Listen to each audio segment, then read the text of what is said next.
So, Paris showed the world that progress is possible, created a framework. Important work was done there, and important work has been done here. That is the good news. Now for the bad news. We are nowhere near where we need to be yet. For starters, despite the progress that Paris represented, most countries have failed to meet the action plans that they set 6 years ago. And the consequences of not moving fast enough are becoming more apparent all the time. Last month, a study found that 85% of the global population has experienced weather events that were more severe because of climate change. Stronger storms, longer heat waves, more intense flooding, crippling droughts. Parts of the world are becoming more dangerous to live in, triggering new migration patterns and worsening conflict around the globe. It's one of the reasons why the U.S. Pentagon and other U.S. agencies have said that climate change poses a national security threat for the U.S. and for everyone else. But not only did we not hit all of the targets that were pledged in Paris, but remember, Paris was always supposed to be a beginning, not an endpoint, of our joint effort to control climate change.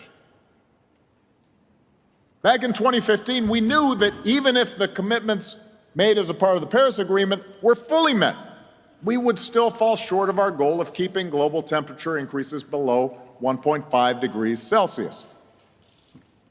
And that's why Paris was designed to be a framework for countries to constantly ratchet up their ambitions as they got more resources and as technology reduced the cost of transitioning to a clean energy economy. So, we come now here to Glasgow, and just as true with the Paris Agreement, there is good news and bad news about what has happened here this past week. The good news, in large part because of the efforts of the people in this room, the hours of work that you spent with weak coffee and bad food and feeling sleepy. Because of you,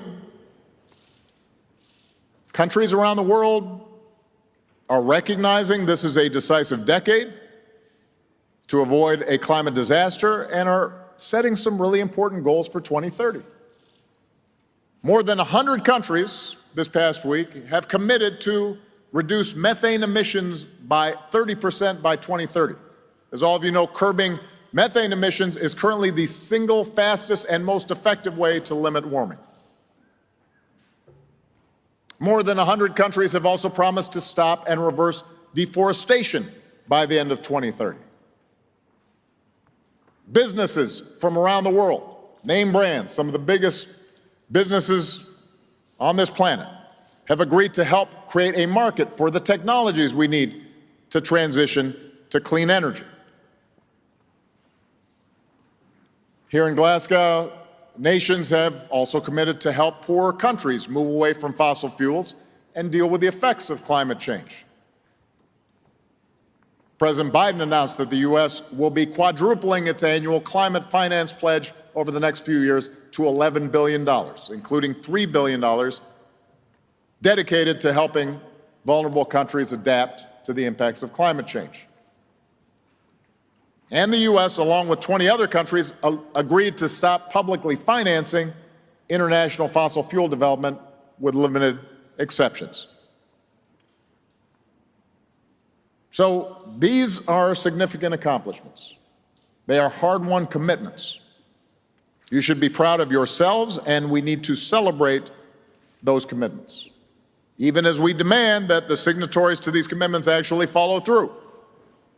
We have to track it. They're not self-executing. They're going to require effort. But let's assume that we actually delivered. That's significant. But once again, we also have to acknowledge that this progress is partial. Most nations have failed to be as ambitious as they need to be. The escalation, the ratcheting up of ambition that we anticipated in Paris 6 years ago has not been uniformly realized.